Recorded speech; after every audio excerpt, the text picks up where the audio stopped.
ഉണ്ടാകും.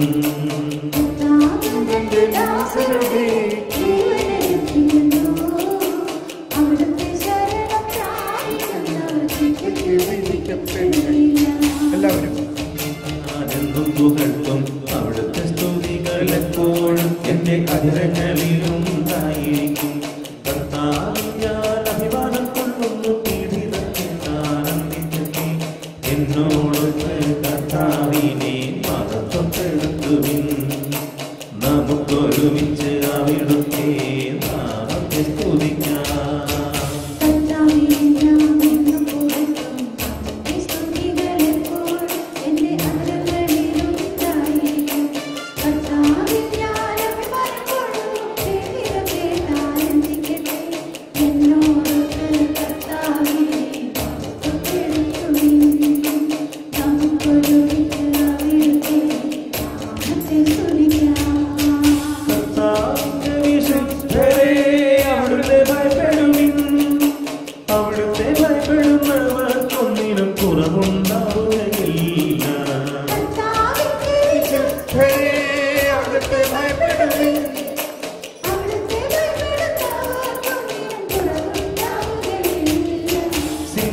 കുട്ടികൾ ഇരകിട്ടാതെ വിശന്നു വലഞ്ഞേക്കാം.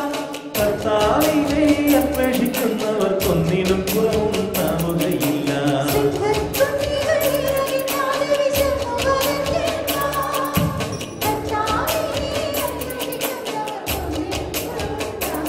നമ്മുടെ ഭൗതിക പ്രശ്നങ്ങളും കർത്താവ് മാറ്റും. നമുക്ക് കടബാധ്യതയുണ്ടാകാം, കുടുംബ പ്രശ്നം ഉണ്ടാകാം, ജോലിയില്ല, കഴിയാൻ. പക്ഷേ ഇതെല്ലാം കർത്താവിനെ ആശ്രയിക്കുമ്പോൾ കർത്താവ് എടുത്തു മാറ്റും അത്ഭുതകരമായിട്ട്. അതുകൊണ്ട് ആ ഭൗതികമായിട്ടുള്ള ആവശ്യങ്ങളെല്ലാം ഒന്ന് സമർപ്പിച്ചുകൊണ്ട് പാടിയത് സിംഹക്കുട്ടികൾ ഇരകിട്ടാതെ വിശന്നു വലഞ്ഞേക്കാം. കർത്താവിനെ അന്വേഷിക്കുന്നവർക്കൊന്നിനും കുറവുണ്ടാവുകയില്ല.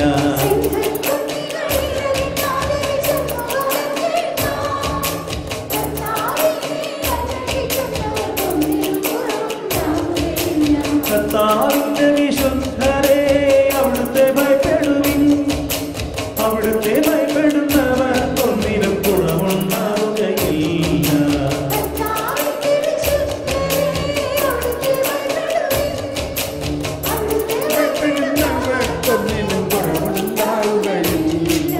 സിംഹക്കുട്ടികൾ ഇരകിട്ടാതെ വിശന്നു വലഞ്ഞേക്കാം. കർത്താവിനെ അന്വേഷിക്കുന്നവർക്കൊന്നിനും കുറവുണ്ടാവുകയില്ല.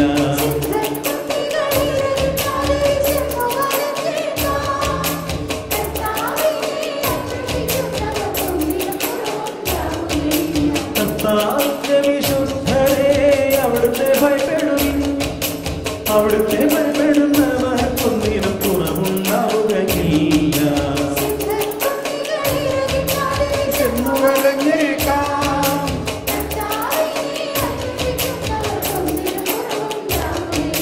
സിംഹക്കുട്ടികൾ ഇരകിട്ടാതെ വിശന്നു വലഞ്ഞേക്കാം. കർത്താവിനെ അന്വേഷിക്കുന്നവർക്കൊന്നിനും കുറവുണ്ടാവുകയില്ല. നമുക്ക് ആത്മാവെ പരിശുദ്ധാത്മാവിൻ്റെ ജീവജലത്തിന് അരുവി ആ ഭാഗം പാടി ഒന്ന് ജ്വലിപ്പിക്കാം. ആത്മാവിനാൽ ജ്വലിക്കുന്നതിനായിട്ട് നമുക്കിങ്ങനെ പ്രാർത്ഥിക്കാം. ഞങ്ങളിൽ വസിക്കുന്ന ത്രിത്വൈക ദൈവമേ, ഞങ്ങളുടെ എല്ലാം അറിയുന്നവനെ, ഞങ്ങളെല്ലാം അങ്ങേക്ക് സമർപ്പിക്കുന്നു. ഞങ്ങളിൽ വസിക്കുന്ന ത്രിത്വൈക ദൈവമേ, ഞങ്ങളുടെ എല്ലാ പ്രശ്നങ്ങളും സമർപ്പിക്കുന്നു. ഞങ്ങളുടെ ബുദ്ധിമുട്ടുകൾ സമർപ്പിക്കുന്നു. ഞങ്ങളുടെ കഷ്ടതകൾ സമർപ്പിക്കുന്നു. ഞങ്ങളുടെ കുടുംബ പ്രശ്നങ്ങൾ സമർപ്പിക്കുന്നു. പരിശുദ്ധാത്മാവേ, ഞങ്ങളിൽ കത്തി പടരണമേ. ഞങ്ങൾക്ക് ധൈര്യം നൽകണമേ, ശക്തി നൽകണമേ, ആത്മാവിന്റെ നയിക്കൽ നൽകണമേ, ജ്ഞാനം നൽകണമേ. പരിശുദ്ധാത്മാവേ, എന്നിൽ കത്തി പടരണമേ.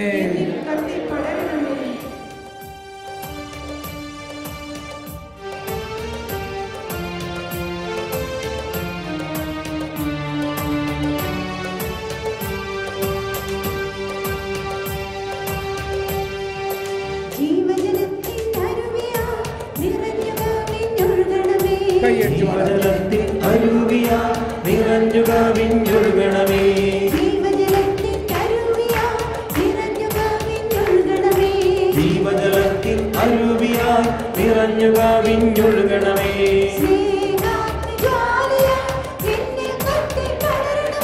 സ്നേഹാഗ്നിജ്വാലയാ എന്നിൽ കത്തിപ്പടരണമേ.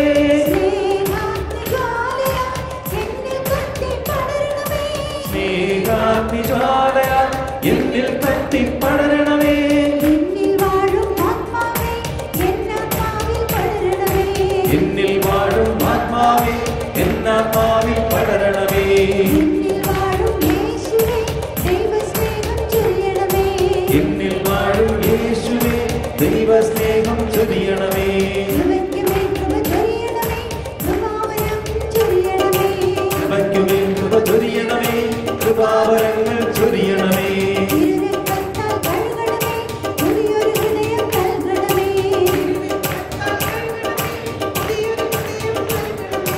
അശുദ്ധിയാകെ വെക്കണമേ.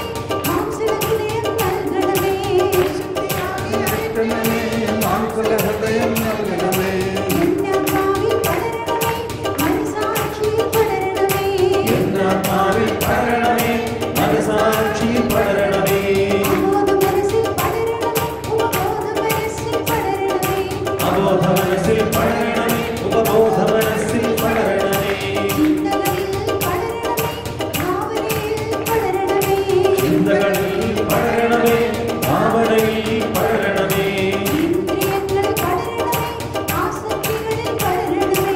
ഇന്ദ്രിയങ്ങളിൽ പടരണമേ. ആസക്തികളിൽ ആസക്തികളിൽ പടരണമേ. പടരണമേ. എന്നിൽ വാഴും ആത്മാവേ എന്നാത്മാവിൽ പടരണമേ. എന്നിൽ വാഴും ആത്മാവേ എന്നിൽ കത്തി പടരണമേ. ശക്തിയാൽ നിറയ്ക്കണമേ. ശക്തിയാൽ നിറയ്ക്കണമേ. ദാഹത്തോടെ അഭിഷേകം ചൊരിയണമേ. അഭിഷേകം ചൊരിയണമേ. അഭിഷേകം ചൊരിയണമേ. ജ്ഞാനത്താൽ നിറയ്ക്കണമേ. ജ്ഞാനത്താൽ നിറയ്ക്കണമേ. ജ്ഞാനത്താൽ നിറയ്ക്കണമേ.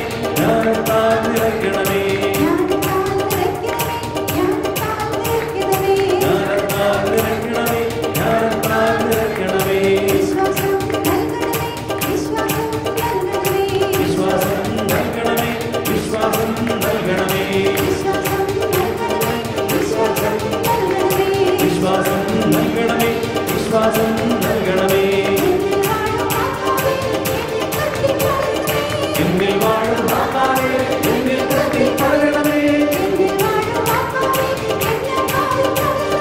എന്നിൽ വാഴും ആത്മാവേ എന്നാത്മാവിൽ പടരണമേ. എന്നാത്മാവിൽ പടരണമേ. എന്നാത്മാവിൽ പടരണമേ.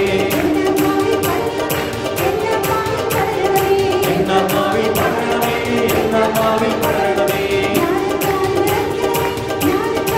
ജ്ഞാനത്താൽ നിറയ്ക്കണമേ. ജ്ഞാനത്താൽ നിറയ്ക്കണമേ. Hallelujah. Hallelujah. Hallelujah. Hallelujah. Hallelujah. Hallelujah. Hallelujah. Hallelujah.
അച്ഛനോട് പറയും നമ്മളൊരു 6:30 കുർബാന വിളിച്ച് വെച്ച് ആരാധന തുടങ്ങാം. 6:30.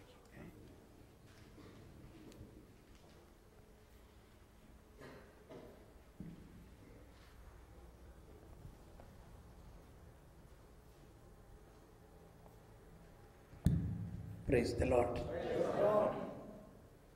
ജ്ഞാനത്തിൻ്റെ ക്ലാസ് കേട്ടിട്ട് പ്രയാസം തോന്നുന്നുണ്ടോ അതോ സന്തോഷം തോന്നുന്നുണ്ടോ? സന്തോഷമുണ്ടോ? എന്നിട്ട് ആരും ഒന്നും പറയാത്തെന്താ? ഞാൻ നിങ്ങളിങ്ങനെ മസിൽ പിടിച്ചിരിക്കണ മാതിരി എനിക്ക് തോന്നാണ്. എൻ്റെ അകത്തൊരു ഫ്രീഡം വരണില്ല.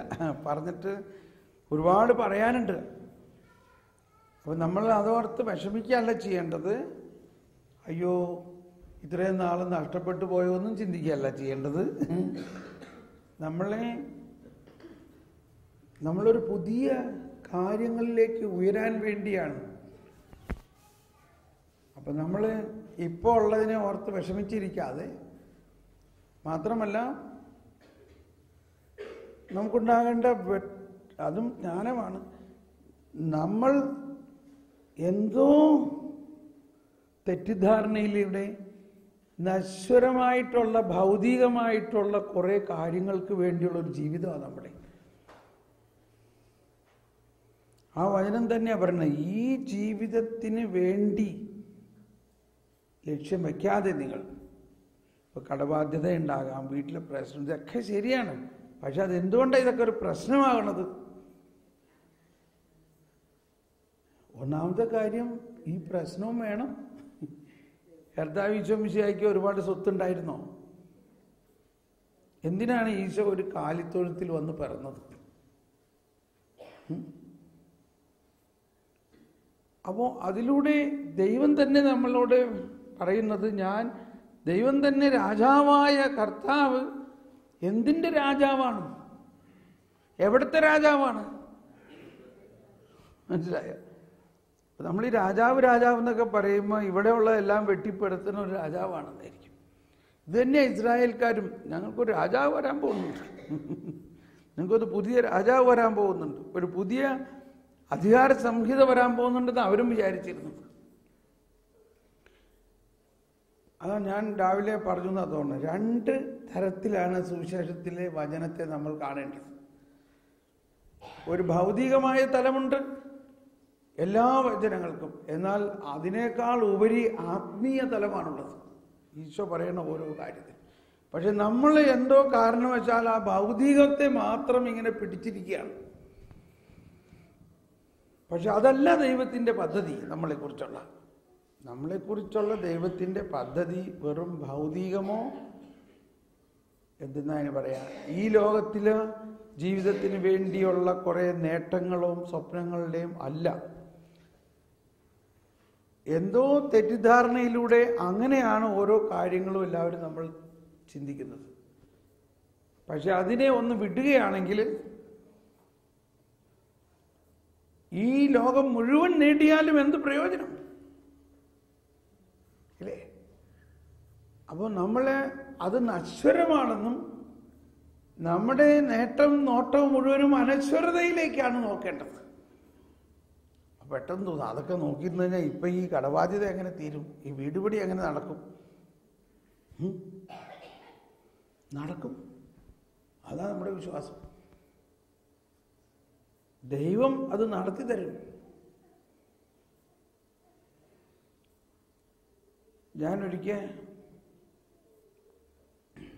ഞങ്ങളൊരു പബ്ലിക്കേഷൻ നടത്തുന്നുണ്ടായിരുന്നു, കിങ്ഡം പബ്ലിക്കേഷൻ എന്ന് പറഞ്ഞിട്ട്. പിന്നെ അപ്പോൾ അത് പരിശുദ്ധ പിതാവിൻ്റെ പ്രബോധനങ്ങൾ ഇങ്ങനെ പ്രിന്റ് ചെയ്ത് ഇറക്കുക. ഇപ്പം നമ്മളുടെ നാട്ടിലെല്ലാവർക്കും വെറുതെ കിട്ടുകയാണെങ്കിലല്ലേ മേടിക്കുള്ളൂ അധികവും, ഇല്ലേ? അപ്പോൾ ഇത് വെറുതെ അടിച്ചു തരുമല്ലോ പ്രസ്സുകാർ. അങ്ങനെ അവസാനം പ്രസ്സുകാർ ഒരു പൈസ കുറച്ചെങ്കിലും കൊടുക്കാണ്ട് ഇനി അടിക്കില്ല എന്ന് പറഞ്ഞു. ആരും പൈസ തരണമില്ല. എന്ത് ചെയ്യും? ഇതൊക്കെ ഞങ്ങളുടെ പ്രശ്നം. അപ്പോൾ ഞങ്ങളെല്ലാവരും മുറവിളി കൂട്ടി പ്രാർത്ഥിച്ചപ്പോൾ ഞാൻ പറയാണ്, നമ്മൾ ഭൗതികമാണ് ഇവിടെ ആവശ്യം. എന്നാൽ ഈ ഭൗതികം നമ്മുടെ ഭൗതിക കാര്യത്തിന് വേണ്ടിയല്ല, ആത്മീയ കാര്യത്തിന് വേണ്ടിയാണ്. ഞാനിന്ന് കൽക്കട്ടയിൽ ധ്യാനിപ്പിച്ചുകൊണ്ടിരിക്കുക. ഇവിടെ നിന്ന് ഇവരെല്ലാം വിളിച്ചു പറയാണ് എന്ത് ചെയ്യും, പ്രസ്സിൽ കൊണ്ടുപോയി കൊടുത്തിട്ട് അവർ അടിക്കില്ല എന്ന് പറഞ്ഞു. അടിച്ചില്ലെങ്കിൽ ഇത്രാം തീയതി പോസ്റ്റ് ചെയ്തില്ലെങ്കിൽ പിന്നെ പോസ്റ്റ് അതിലും വലിയ പൈസയാവും. ഞങ്ങളിങ്ങനെ പ്രാർത്ഥിച്ചപ്പോൾ അന്ന് രാവിലെ 9 മണിക്ക് ഞാനിങ്ങനെ ധ്യാനത്തിന് ക്ലാസ് എടുക്കാൻ പോകുമ്പോൾ ഒരു സിസ്റ്റർ, ഒരു പ്രൊവിൻഷ്യലാണ് അവിടുത്തെ, എന്നെ ഒന്ന് അർജൻറ്റ് കാണണമെന്ന് പറഞ്ഞു. 1 മിനിറ്റ് തോമസ് പറഞ്ഞു. ഞാൻ പറഞ്ഞു സിസ്റ്ററെ ഇപ്പം കാണാൻ സമയമില്ല, ഞാൻ ക്ലാസ് എടുത്ത് കഴിഞ്ഞിട്ട് കാണാം. ഇല്ല 1 മിനിറ്റ് ഒന്ന് കണ്ടാൽ മതി. എന്നാൽ ശരി. ക്ലാസ്സിന് പോകുന്ന നേരത്ത് 1 മിനിറ്റ് എന്ന് പറഞ്ഞപ്പോൾ ശരിക്കും 1 മിനിറ്റ് തന്നെ എന്ന് വിചാരിച്ച് ഞാൻ 1 മിനിറ്റ് തന്നെ അങ്ങ് മാറി നിന്നിട്ട് എന്തോ പറയാനുണ്ട് പറഞ്ഞപ്പോൾ ഒരു പാക്കറ്റ് എൻ്റെ കയ്യിൽ തന്നു, ഒരു പൊതി. ഇത് ഇത്തിരി പൈസയാണ്, ഇത് കർത്താവ് തരാൻ പറഞ്ഞിട്ട് തന്നതാണ്. ഞാൻ വേഗം അത് പോക്കറ്റിലിട്ട് ഞാൻ ക്ലാസ് എടുക്കാൻ പോയി. ക്ലാസ് എടുത്ത് കഴിഞ്ഞപ്പോൾ ഇത് തുറന്ന് നോക്കാം. കന്യാസ്ത്രീമാരുടെ കയ്യിൽ പൈസ ഒന്നും സാധാരണ ഉണ്ടാവില്ലല്ലോ, ഇല്ലേ? അവർക്ക് പൈസ വെക്കാനുള്ള അവർ തന്നെ പട്ടിണി പാവങ്ങളാണ്, അവർ പിന്നെ എങ്ങനെ തരണേ? അപ്പോൾ ഞാൻ വിചാരിച്ചു എന്തെങ്കിലും നിസാര പൈസ ആയിരിക്കും, കന്യാസ്ത്രീമാരാകുമ്പോൾ അവരുടെ അടുത്ത് എന്തുണ്ടാവാം. എന്നാലും ഞാൻ ദൈവത്തിന് നന്ദി പറഞ്ഞു. വേറെ ആരും അല്ലല്ലോ കൊണ്ടുവന്ന് തന്നത്, ഒരു കന്യാസ്ത്രീ, അതും പറയണത് കർത്താവ് പറഞ്ഞിട്ടാ തന്നെ. പക്ഷെ ആ പാക്കറ്റ് തുറന്നു നോക്കിയപ്പോഴേ അതിനകത്ത് 50,000 രൂപ. ചെറിയ പാക്കറ്റാ, 500-ന്റെ ഒരു ബണ്ടിൽ. അന്ന് ഞാൻ ആദ്യമായിട്ട് 500-ന്റെ ബണ്ടിൽ കാണുന്നത്. ഞാൻ ഉടനെ വിളിച്ചു പറഞ്ഞത് ഇപ്പം തന്നെ ഈ പൈസ നാട്ടിലേക്ക് അയക്കുകയാണെന്ന് പ്രസ്സിൽ കാശ് കൊടുക്കാൻ ഒരു സംവിധാനമായിട്ടുണ്ട്. നമ്മൾ ഒട്ടും പ്രതീക്ഷിക്കാത്ത തരത്തിൽ, പ്രതീക്ഷിക്കാത്ത ആളുകളിൽ നിന്ന് പ്രതീക്ഷിക്കാത്ത രൂപത്തിൽ ഇങ്ങനെ വരിക. ഞാൻ ആ സിസ്റ്ററിനെ വിളിച്ചത് കഴിഞ്ഞ് വൈകുന്നേരമായപ്പോൾ ഞാൻ വിളിച്ചിട്ട് ഇത് എങ്ങനെ ഇത് സംഭവിച്ചു? എൻ്റെ ബ്രദറെ, ഞാൻ രാവിലെ പ്രാർത്ഥിച്ചിരിക്കും, ഒരാൾ എൻ്റെ അടുത്ത് ഈ പൊതി കൊണ്ടുവന്ന് തന്നിട്ട് പറഞ്ഞു കർത്താവ് പറഞ്ഞിട്ടാ തന്നെയെന്ന് പറഞ്ഞു. ഞാൻ കർത്താവിനോട് ചോദിച്ചത് എന്തിനത് എനിക്ക് കാശ്? അപ്പോൾ പറഞ്ഞു തോമസ് പോളിന് കൊണ്ടുപോയി കൊടുക്കാൻ പറഞ്ഞു. ഓ, ഇതൊക്കെ കേൾക്കുമ്പോഴല്ലേ നമ്മൾക്ക് സന്തോഷം. ഇത് കാശിൻ്റെ അല്ല, കർത്താവ് നമ്മളെ കരുതുന്നു. അപ്പോൾ അങ്ങനെയാണ് സാധാരണ ക്രിസ്തീയ ജീവിതം എന്ന് പറയുന്നത്. പക്ഷെ അങ്ങനെയുള്ള കർത്താവിൻ്റെ അടുത്തൊന്ന് ചെന്ന്, കർത്താവിൻ്റെ അടുത്ത് ഇരുന്ന് ഈ പ്രശ്നങ്ങളെല്ലാം കർത്താവിന് കൊടുക്ക്, എന്നിട്ട് കർത്താവിനെ ശ്രവിക്ക്, കർത്താവ് ഞാൻ എന്ത് ചെയ്യണം. അപ്പോൾ നമ്മളുടെ എല്ലാ പ്രശ്നങ്ങൾക്കും ഒരു പരിഹാരമുണ്ട്. ഉണ്ടോ? ആ പരിഹാരം കർത്താവ് മുൻകൂട്ടി തയ്യാറാക്കിയിട്ടുണ്ട്. പക്ഷെ നമുക്കെന്തുകൊണ്ടത് മനസ്സിലാവുന്നില്ല? നമ്മൾ അവിടെ ചെന്നിരുന്ന് നമ്മുടെ പണ്ടപ്പരിപ്പുകളൊക്കെ കർത്താവിനോട് അങ്ങനെ പറഞ്ഞുകൊണ്ടിരിക്കുകയാണ്. കർത്താവ് അത് പക്ഷേ കർത്താവ് പറയേണ്ടത് നീ നിർത്ത്, ഒന്ന് ഞാൻ പറയണത് കേക്ക്. നമ്മൾ പറയാനുള്ളത് പറഞ്ഞ് പ്രധാനമന്ത്രി പറഞ്ഞ് നമ്മളവിടെ പോയി. ഇതെനിക്ക് അനുഭവമായിട്ടുള്ളതാണ്. ഞാനും ആദ്യമൊക്കെ ഇങ്ങനെയായിരുന്നു. അപ്പോൾ ഒരു ദിവസം ഞാൻ കുരിശ് വരച്ചിങ്ങനെ മടങ്ങി പോരുന്ന നേരത്തൊരു ശബ്ദം എൻ്റെ പേര് വിളിക്കണം. ആരും തോമസ്. ഞാൻ തിരിഞ്ഞ് ചാപ്പലിൽ കയറിയിട്ട് അവിടെ ആരുമില്ലല്ലോ. അപ്പം എനിക്ക് മനസ്സിലായി കർത്താവ് തന്നെ വിളിക്കണേ. അപ്പം ഞാൻ ഭയങ്കര പ്രയാസത്തിലായിരുന്നു.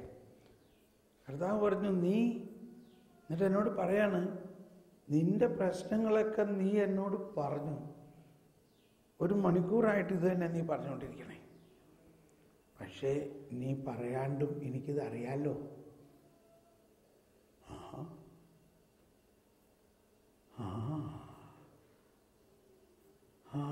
അത് ശരിയാണല്ലോ. അപ്പം ഞാൻ സമയം കളഞ്ഞോ? അത് തന്നെ, നീ വെറുതെ നിന്റെ സമയവും കളഞ്ഞ് എൻ്റെ സമയവും കളഞ്ഞു എന്ന് പറഞ്ഞാൽ എന്താ അർത്ഥം? നിന്റെ പ്രശ്നങ്ങളെല്ലാം നീ പറയുന്നതിന് മുമ്പ് എനിക്കറിയാം. ആ പ്രശ്നങ്ങൾക്ക് പരിഹാരമായിട്ട് ഞാൻ ചില കാര്യങ്ങളും ഒരുക്കിയിട്ടുണ്ട്. പക്ഷെ അത് നീ കേൾക്കട്ടെ. അതുകൊണ്ട് നീ ഒന്ന് ഇരിക്കേ, ഞാൻ പറയണത് കേക്ക്. ഇങ്ങനെ നമ്മൾ പ്രാർത്ഥിക്കാറുണ്ടോ? എന്നാ പറയും. പറഞ്ഞതോടുകൂടി എനിക്ക് ഭയങ്കര സമാധാനം, ഒരു ഭയങ്കര ഐഡിയ, ഈ പ്രശ്നങ്ങൾ പരിഹരിക്കാനുള്ള ഒരു മാർഗം പറഞ്ഞു തരികയാണ് കർത്താവ്. ആ പ്രശ്നങ്ങൾക്ക് പരിഹാരമായിട്ട് കർത്താവ് ഒരു വഴി പറഞ്ഞു തരികയാണ്. ആ വഴി നമ്മൾ ഒരിക്കലും ചിന്തിച്ചിട്ടില്ല. ഈ കടബാധ്യതയുടെയും കാര്യത്തിലായാലും ഇങ്ങനെ തന്നെയാണ്. എനിക്ക് ഒരുപാട് എപ്പോഴും സാമ്പത്തിക പ്രശ്നങ്ങളാണ് ഓരോ കാര്യങ്ങൾ, പ്രോജക്റ്റുകൾ നമ്മൾ നടത്തുന്നത് കൊണ്ട്. എന്നാൽ ഇതെല്ലാത്തിനും ഒരു വഴി കർത്താവിൻ്റെ അടുത്ത് പോയിരുന്നാൽ പറഞ്ഞു തരും. പക്ഷെ അതിങ്ങനെയാണ്, നമ്മൾക്ക് പറയാനുള്ളത് ഇങ്ങനെ പറഞ്ഞുകൊണ്ടിരിക്കുമ്പോൾ കർത്താവിന് പറയാനുള്ളത് നമ്മൾ കേൾക്കുന്നില്ല. അതുകൊണ്ട് നമ്മൾ പറഞ്ഞോ, ഒറ്റ സെന്റൻസിൽ നമുക്ക് പറയാം, കർത്താവേ എൻ്റെ കാര്യങ്ങളെല്ലാം നിനക്കറിയാലോ. മനസ്സിലായോ? ഇനി ശാന്തമായിട്ട് കർത്താവേ ഇതിൻ്റെ പരിഹാരം നീ നേരത്തെ ഉണ്ടാക്കി വച്ചിട്ടുണ്ട്, അതുകൊണ്ട് അതെനിക്ക് പറഞ്ഞതാ, അതെങ്ങനെ എന്താണ് ഇതിനൊരു പരിഹാരം?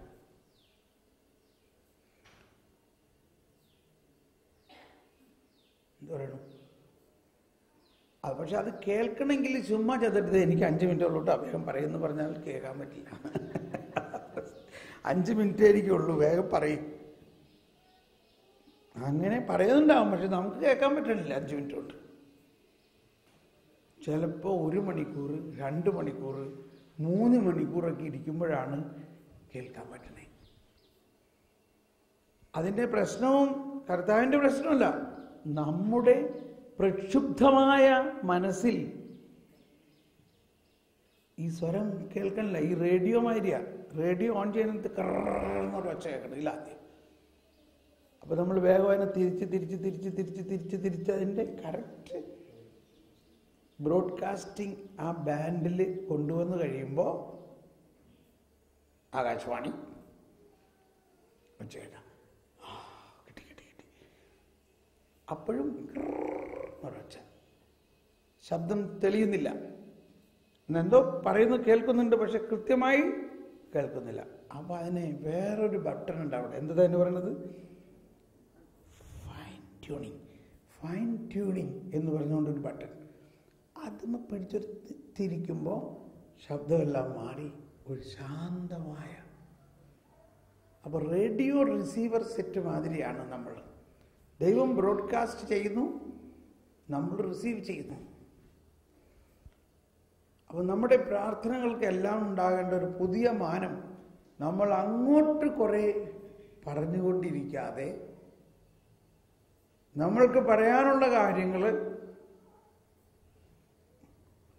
1-2 സെന്റൻസിൽ പറയാം. കർത്താവേ ഇതാണ് എൻ്റെ അവസ്ഥ എന്നുള്ളത് നിനക്കറിയാലോ, ഇന്ന പ്രശ്നം. പിന്നെ കുറച്ച് നേരം ശാന്തമാകണം. ശാന്തമായിട്ട് നിനക്കിതിന് പരിഹാരം ഉണ്ട്, അതെന്നോട് പറയും. അതെന്താണ്?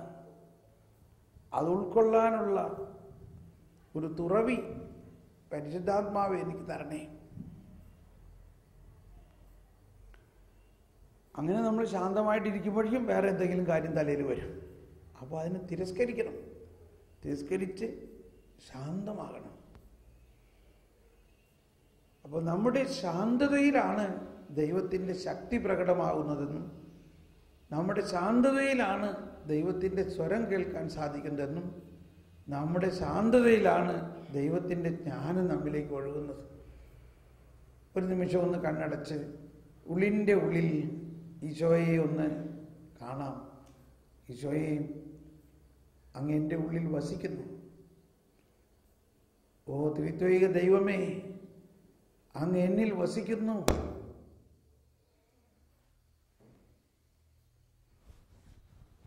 എന്നാൽ നമുക്കൊന്ന് സ്തുതിച്ച് പ്രാർത്ഥിക്കാം.